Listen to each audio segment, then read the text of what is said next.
Hello everyone. In this video I will talk about Piriformis Syndrome. Let's get chill and focus, guys. So before that, in this video I'm gonna talk about definition, causes, sign and symptom, doctor's management and physiotherapy management of Piriformis Syndrome. First, let's know what is Piriformis Syndrome. Clinical condition of sciatic nerve entrapment at the level of ischial tuberosity. Sciatic nerve compressed or irritated by piriformis muscle, often referred as wallet sciatica or fat wallet syndrome. This because of sitting with large wallet in the back pocket, entrapment of one or more nerve, which is sciatic nerve and pudendal nerve. Before that, let's recall about the piriformis muscle. The piriformis is a small muscle located deep in the buttock, behind the gluteus maximus. It runs diagonally from the lower spine to the upper surface of the femur, with the sciatic nerve running underneath or through the muscle. The piriformis muscle helps the hip rotate, turning the leg and foot outward. As a result of overuse, injury, or strain, the piriformis muscle can tighten, swell, or spasm. Do you get it? Next, we talk about types of Piriformis Syndrome. First one is primary Piriformis Syndrome, which is caused by anatomical variations such as split piriformis muscle, split sciatic nerve, abnormal sciatic nerve path, and it's relatively rare. As you can see this picture or show the example of abnormal nerve path. The second one is secondary Piriformis Syndrome.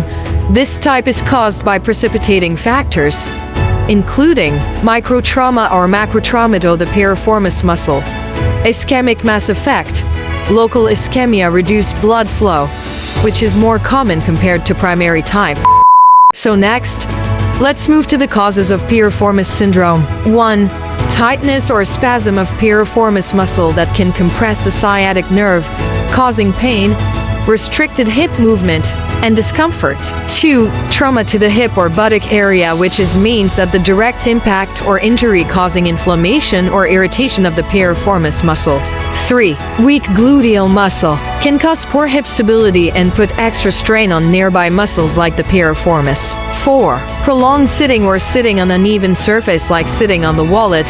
This will give continuous pressure on the piriformis muscle, leading to irritation and compression of the sciatic nerve. It's also change your posture and can lead to back pain. 5. Anatomic anomalies, which means the structural variations such as split piriformis muscle, an abnormal path of the sciatic nerve relative to the piriformis muscle, like what I show you under the types topic. Are you still with me? Now let's talk about sign and symptoms for this syndrome. First, pain.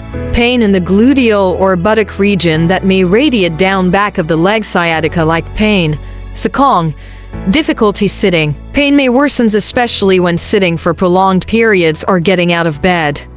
Third is numbness or tingling, which means numbness and tingling in the buttocks along the sciatic nerve distribution. Fourth, tenderness in the sciatic notch when press.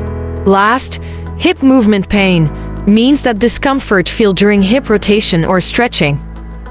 Okay, next is about doctor management in medical and surgical aspect. First is pain relief medications. 1. Non-steroidal anti-inflammatory drugs like ibuprofen, naproxen to reduce inflammation and pain. 2. Muscle relaxants such as cyclobenzaprine or tizanidine to alleviate muscle spasm. 3. Neuropathic pain modulators such as pregabalin or gabapentin to manage sciatic nerve-related pain. And 4. Analgesics. Use of acetaminophen for mild pain. Second is local injections. 1. Anesthetic and steroid injections. 2. Botulinum toxin Botox injections. Third one is the adjunct therapies. 1. Physical therapy referral. 2. Lifestyle modifications that encourage ergonomic adjustments and avoidance of aggravating activities. And the fourth is imaging guidance. This will encourage ergonomic adjustments and avoidance of aggravating activities, for example ultrasound, computed tomography scanning, magnetic resonance imaging. Sorry for my typo. Next one, we move to the surgical management.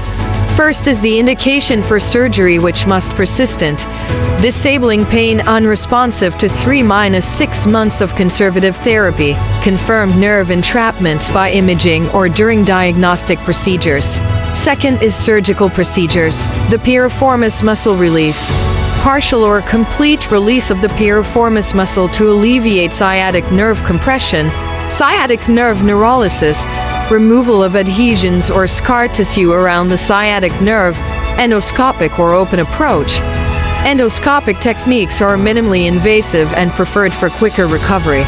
And the third one is post-surgical care. Consists of rehabilitation, pain management, and monitoring. The last one is physiotherapy management for Piriformis Syndrome patient. Initial assessment, which is include the patient history taking and physical examination, which is include special tests and observation of gait, posture, and pelvic alignment. Freiberg's test. Freiberg's test is a clinical examination maneuver used to diagnose Piriformis syndrome. The patient lies supine on their back. The examiner passively internally rotates the patient's extended leg at the hip joint. This motion will stretches the piriformis muscle. The test is considered positive if it reproduces the patient's sciatic-like pain or discomfort in the buttocks. Pace test. Pace test will evaluate the piriformis muscle's involvement in compressing the sciatic nerve by testing its strength and reproducing symptoms during active hip movement. The patient sits on the edge of an examination table or chair with their hips and knees flexed to 90 degrees. The examiner places their hands on the outside of the patient's knees. The patient is asked to abduct, move the knees outward, and externally rotate the hips against the examiner's resistance. FAIR test. It's come from the acronym FAIR, stands for flexion, adduction, and internal rotation. Patient and have them roll onto the unaffected side. And then we are going to take this leg, bring the hip into the flexion, the first part of the FAIR, and then we are going to adduct it a little bit, let the foot stay on the leg right here, and therefore the leg is going to go into internal rotation. Now you can even give a little extra pull here, and that is going to stretch that piriformis. Now if this test is positive, they're going to have pain in that posterolateral or back side of the buttock, and it's going to be deep in this area. Stretching exercises such as piriformis stretch, figure 4 stretch, seated piriformis stretch, and hamstring stretch. For pain management, it can use the electrotherapy, heat and ice therapy, and manual therapy. For the strengthening exercise, example, gluteal strengthening, hip abductor and external rotator exercises. That's all from the video. Thank you for your time and attention. Bye.